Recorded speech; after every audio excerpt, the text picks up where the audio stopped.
तो आज एक और अपडेट के साथ हम यहाँ पे आ चुके हैं और ये अपडेट जो है वो वही है बिहार आईटीआई इंस्ट्रक्टर की जो बहाली थी, जिसको कि कोर्ट में हमें काफी दिन तक संघर्ष करना पड़ा था।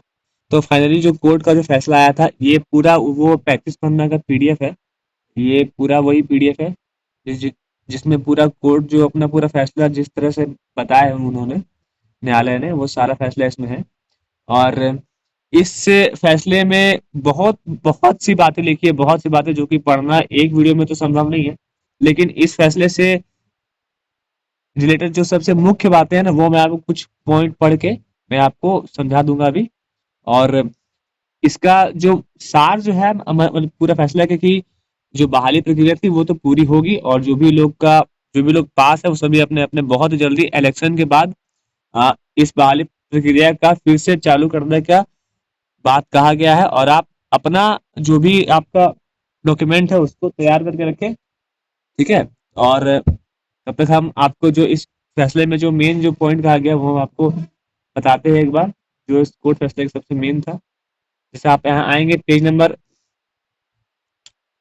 34 पे आएंगे, तो यहाँ पे जो मेन जो आपका एक थोड़ा सा हम पढ़ के बताते हैं फैसला। देखिए क्या क्या बताया गया यहाँ पे। देखिए हम थोड़ा सा दिखा पाए। हाँ।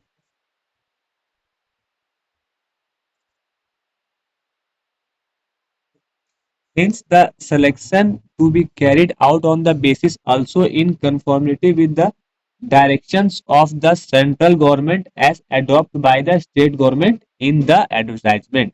इसका साफ मतलब यही है कि जो कोर्ट के द्वारा जो कहा गया वो है कि सिलेक्शन जो भी पूरा करना होगा वो पूरा करना होगा सिर्फ और सिर्फ उसी बेसिस पे जो कि सेंट्रल गवर्नमेंट यानी कि डीजीटी द्वारा जो भी बताया गया है उसी के बेस पे, जैसे जैसे ही स्टेट गवर्नमेंट ने उसको पूरा फॉलो किया, उसको अडॉप्ट किया है, उसी तरह से बहाली प्रक्रिया को इस एडवर्टाइजमेंट को पूरा करना है।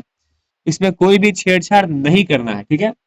और कोर्ट ने एक बात और कहा है कि इसको मतलब कोई ऐसा कारण नहीं है कि इसमें हम लोग पिटीशन फाइल कर सके। और इस पे और भी बातें कही इंपॉर्टेंट, जैसे हम आपको दिखाना चाहते हैं। हाँ, इसे बस जितनी मांग में सिर्फ एक मांग को ये एडॉप्ट किया गया है, बाकी सभी मांग को कोर्ट ने पूरी तरह से खारिज कर दिया। जैसे बताते हैं, जैसे एक जो मांग था हमारा उसको कोर्ट ने माना है कि इसको करिए, वो था आरपीएल सीआईटीएस। मतलब कि जो हमारा जो, देखिए, सीआईटीएस दो दो तरह के होते हैं। एक जो होता है कि जो जैसे हम लोग करते हैं, ये दिए, पेपर दिए, उसके बाद जाके वहां पे कॉलेज लिए, वहां पे पेपर दिए, एक साल वहां पे एडमिशन हुआ, सब कुछ हुआ, उसके बाद जो एग्जाम दिए को। और एक होता है जो कि जो टीचर जो ऑलरेडी जो आईटीआई में पढ़ा रहे हैं, जब वो 3 साल जब उनका कोर्स पूरा हो जाता है, मतलब जो पढ़ा लेते हैं, तो उन 3 साल के बाद उन्हें सीटीआई करना कंपलसरी होता है, वरना उनका प्रमोशन रुक जाता है। तो उनके द्वारा जो होता है ये आरपीएल सीटीएस उन्हें कराया जाता है। तो जो बात यहाँ पे था कि आरपीएल सीटीआई को भी 30% का वेटेज दिया जाए, जो कि कोर्ट ने माना है कि हाँ ये होना चाहिए, और ये सही भी है, कोई गलत नहीं है। ये हो जाएगा तो अच्छा ही है। और अब ये होगा ही, क्योंकि कोर्ट ने बोल दिया तो होगा ही। देखिए, तो कोर्ट ने जो साफ साफ बातें कही है वो वही की कि the in granting preferential claim by award 30% marks of obtain for CIT, मतलब कि इनको भी 30% मार्क्स जो है क्लेम जो कर रहे हैं वो मिलना चाहिए। We direct the state government to consider CITs obtain under both stream.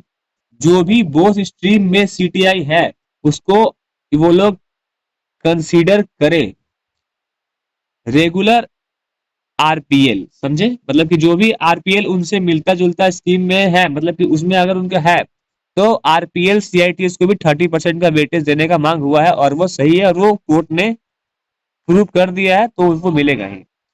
अब आता है विद द अबव रिजर्वेशन और द अदर कंसेंशन जो भी आर रिजेक्टेड, मतलब कि बाकी जो भी उनकी क्वायरी थी, जो भी था कि ये पेपर में ऐसा होना चाहिए, वो होना चाहिए, सबको रिजेक्ट किया गया है।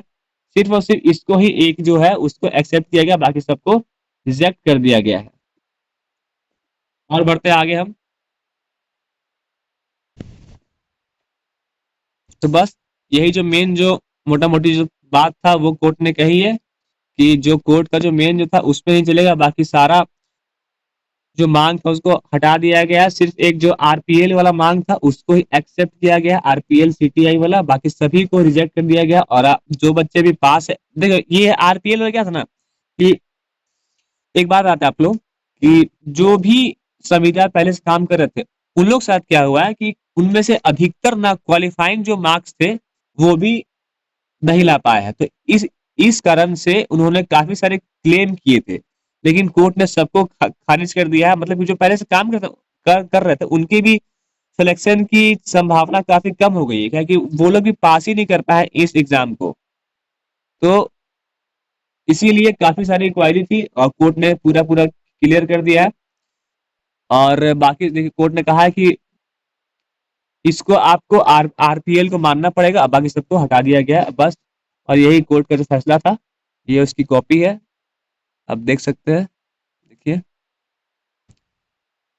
Uploading date 17/5, CAB date 10/5।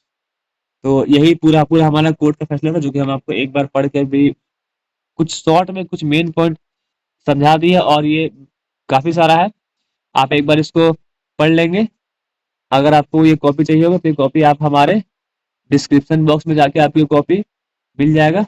ठीक है, चलिए इस बहाली से रिलेटेड कोई भी अपडेट आएगा तो हम आपको सबसे पहले दे देंगे। तब तक के लिए आप इस चैनल को सब्सक्राइब कर लीजिए। ठीक है, मिलते हैं अगले वीडियो में।